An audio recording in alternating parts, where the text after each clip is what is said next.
All right. Good. We should be good now. I got to keep the headphones on. Once again. This happens a lot, man. We'll get started. Yeah. We'll get started and then we'll have to pull back. It's like pretty common. In the not so rough. In the not so rough. This is the second take. Yeah. But man, so we were talking yesterday and hopefully everybody knows who you are. You're Hans Comyn. You're a seduction coach. I'm a seducer. A seducer. I'm way more... it's very clear to me that I've been an artist first and foremost, the art of seduction. So I see myself as a seducer, but several people have turned to me as a teacher. So I've been coaching as well. But yeah. What are the differences between seducer and teacher? Because I ride this fence too, you know. Well, my focus has always been seduction and how I can find the seductive laws at the core of the approach, the dating, relationships, you know. And I see seduction as an art form, not a means to an end, you know. Seduction for many guys is a means to an end, a tool to get from the other what they covertly desire. But to me, it's the last frontier. It's an art form, the ultimate art form that deserves to be explored in and of itself, you know. And so, yeah, to me, the encounter with a beautiful woman, but also the way I relate to my people, my family, my friends, my community, that is a great stage on which I do my art of seduction. And yeah, so and then the teaching or the community building or the coaching or the helping has been a result of that rather than the other way around, you know. Right. When you talk, because that makes me want to ask two things: what is art and what is seduction? So what is art? It's good to say. When I think of art, I see something like the creation of beauty. Right. Which means to create something for the purpose of artistic pleasure. Yeah. You know? And so not with functionality in mind, not with, say, money in mind, but really like to have beauty in mind. And it's very much needed, you know, because nowadays we're very much focused on truth.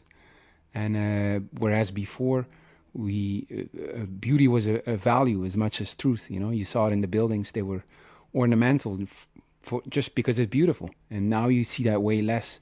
Everything is just simply laid out, functional. You see it in the buildings, and we crave it very much. We crave very much beauty. We crave art, and we crave seduction, which is an art form that creates beauty by means of making sure the other feels alive, feels seen, felt, and heard on the one hand, and allows the other to dream. Which is like, oh, there's something else here, you know. It's not just all in my face and I see it and I got it, it's truth. There's something else that's calling me, you know. And that's the art of seduction. When you do it well, the other feels seen, felt, and heard. Wow, that person gets me. And that person also feels, wow, there is something else going on here. I could be caught up in something bigger, something beyond the right here and now and me, you know. It's interesting because there's so much that I would want to say to that. There's so much, because when you're talking about, you know, art is the sensing of beauty and looking for those things, but it could be so many things as well as expression or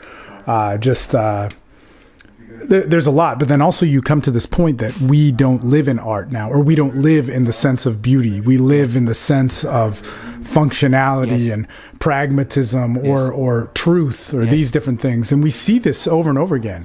When people are searching for feeling better about themselves, they search for truth, which is good. I'm not saying that's bad, but it's incomplete, I feel. Totally. Like, truth is a great thing, you know, and the whole scientific world that we live in has advantages, you know. But I see the craving in people, and the craving of something else, the craving of beauty, you know, the craving of dreaming, you know, and they're valued way less. And but it's turning, because it's like you see it in everyone. They want it, they need it, you know. That's why we fall in love. That's why we love a song. What is that? Yeah. No, I hate to interrupt. It makes me want to bring this up, is that when we feel those things, a lot of people I see running from that. And it might just be my own tunnel vision, my myopic kind of echo chamber of feedback loop, whatever, is that I see people be hurt by the curiosity, the wondering, the what ifs, the dream, the what pleasure gives them, and this need to control pleasure, this absolute need to have power over it so that it cannot hurt. Yeah. I don't know if that I don't know if that's a good reason to follow. Well, do you ever think about this, that what pleasure does to a man or woman or whatever, what too much pleasure can do is it can burn you. And one of the things, actually I have this fan, I love it, man. I get emails from this guy, and he's Muslim, and he tells me all about these different alignments with the Quran and what I might be saying. And it's really cool to get emails from him.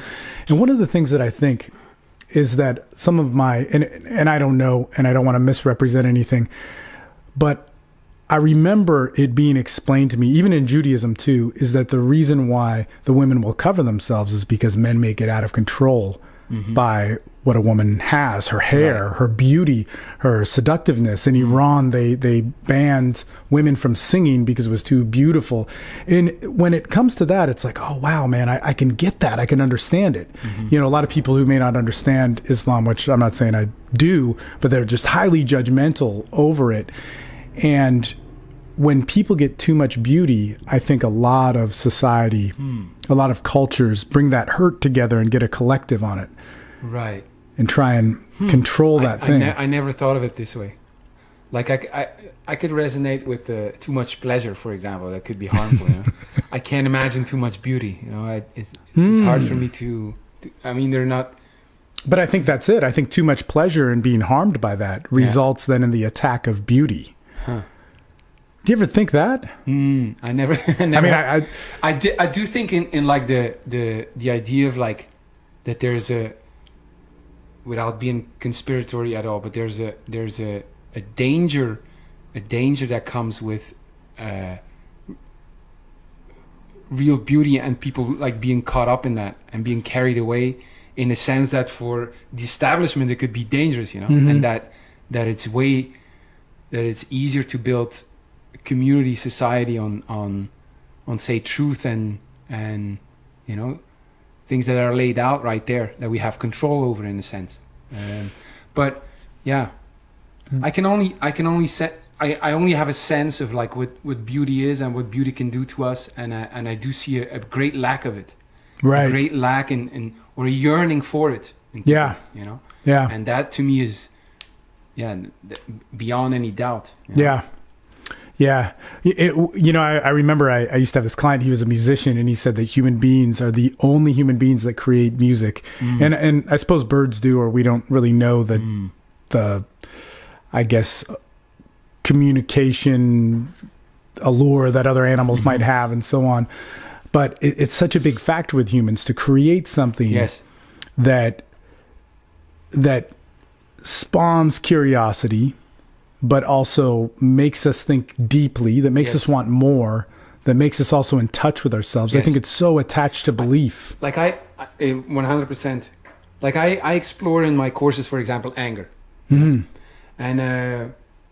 I have theories about it. I make videos about it. I have missions about it. Right. Discussions with people. And then, on the other hand, I make an album. My third album is an exploration of my anger. It's a metal album. It's a music, And in some way, all of that discussions, everything that I do, everything I write in the scientific way, it completely falls short, or it doesn't have the same effect as like one song on that album. That could it alludes to something rather than putting it right in your face, And when it alludes to something, it has a lot of inspirational power. It allows the other to learn in a different way than teaching. This is how it is. Yeah. And it's like a calling people forth, and it has tremendous power to do that. I look at that and I say, that's way more powerful than this, you know? Yeah, actually, I want to talk to you about the different things you say about anger, because I've heard you bring this up before. But with anger, do you feel like what are some of the exercises? Why is this important for a man to come in contact with? I think anger is a bigger taboo than sex. You know? Wow. Yeah. It's because of what men have done in the past. Yeah. You know, we've come to associate anger with aggression. Yeah. And anger, in my book, is how I look at it. Maybe people have different. It's just an emotion, just a feeling. It just is, like sadness is. You know, there's no right or wrong about it, but you can use that emotion for good or for bad. Yeah. Which is, I call it, for the sake of its analytical purposes, I say when you use it good, it's assertiveness. When you use it bad, it's aggression. You know, and aggression is bad. It's not being able to be aware of the feeling and use it. Whereas assertiveness is the opposite. You're very aware, you accept the emotion, and you use it for something good. Like, it's very close by when you're in a relationship, and I always say your relationship starts with your first disagreement. The quality of your relationship is not determined by the absence of disagreement, but how you deal with it. And anger is a great force in it. When a man is leading his relationship into glory, then becoming aware of when his borders are crossed, say, or when when he's angry, and then bring that to the other in a constructive way. Baby, I love you, and you deserve to know how I feel when you do this and this. I can't accept it, you know, and let's do this when this happens. So that's, for example, a very constructive way of using your anger for the enhancement of, say, your relationship. And you could do it in other ways. My anger inspired my album. It's beautiful, you know, and for a lot of men, they're so afraid of their anger, or they have a bad connotation with it, that they never really explore it, let alone accept it or use it constructively. And it's so needed for every man to be in touch with that, you know. I would say maybe it's the difference between a nice guy and a great guy, you know, that great guy is aware of that and uses that, you know. Yeah, it's interesting. What would be the core emotions that a man has? So this feeling of seduction is one to explore. This anger.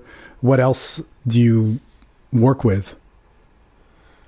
Well, to me, they're a little different here. Like, I would say anger is a feeling, whereas seduction to me is a way phenomenon, no, it's a way to move through life. It's an art form. That for me is the best way of looking at it, you know.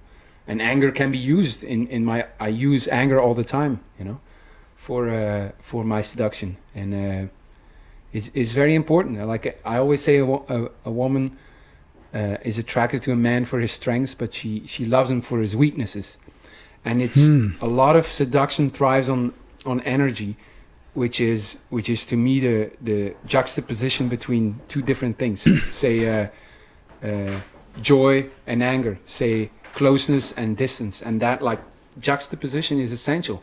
And this is very conceptual, maybe, but no, I'm with you. This is stuff that I haven't thought about it in the way that you think about it, but I think about it all the time myself. One of the things that came to mind when you were talking about anger, man, there's really so much I want to jump on. I should have been taking notes, but I'm not that studious anyway. That's the problem with my conversations, is they wind off into some weird no man's land. But I was thinking, like, what happens when we don't use our anger and we repress it, or we don't think we can have it? It comes out in all these ways, because anger is aggression, is anger out of balance. Yes. From, I believe, how you're describing it. Yes. Anger in repression or being passive with your anger is anger out of balance. But anger is an emotion which happens and then can move off into the world and enter reality, is more of a healthy expression. And anger is something that I've dealt with all my life. I'm an angry person. So, but I get angry quick. Yeah. You know, I get angry fast. A lot of things make me mad. I've worked on it very much, but I don't stay mad anymore, or very little, very rarely. And I just see this whole grouping of men, women, people, our culture coming out of a repression of anger, and they're kind of jumping to these different ways where they can be angry, whether that's in a relationship they want to be in, or whether that's in an online argument, Yes. whether that's in a debate. But we're so quick to it. Come on in. Come in. We got good stuff going on. Come on in, man. Join the discussion. Hey. Yeah. Live and rolling. We're talking about anger. Go like this. All right. Oh, you want to come in? Go ahead and sit down. Let me get your mic set up. Fucking angry. Good. Wow, look at this. Yeah, it's all Big happening, camera. baby. Go ahead and take a seat here, and then Hans, I'm gonna have to reset figure out what's going on with the audio, but it should all work out. Some issue. You got caught up? Yeah, I didn't have an exact time on this deal, so I wasn't sure. Steve was confirming it. Steve Oh, yeah, didn't I'm actually say 3. So. Yeah, I'm retarded. If I made you mad, I'm sorry. I'm fucking mad. I'm the worst. It was clear to me he would come at 3.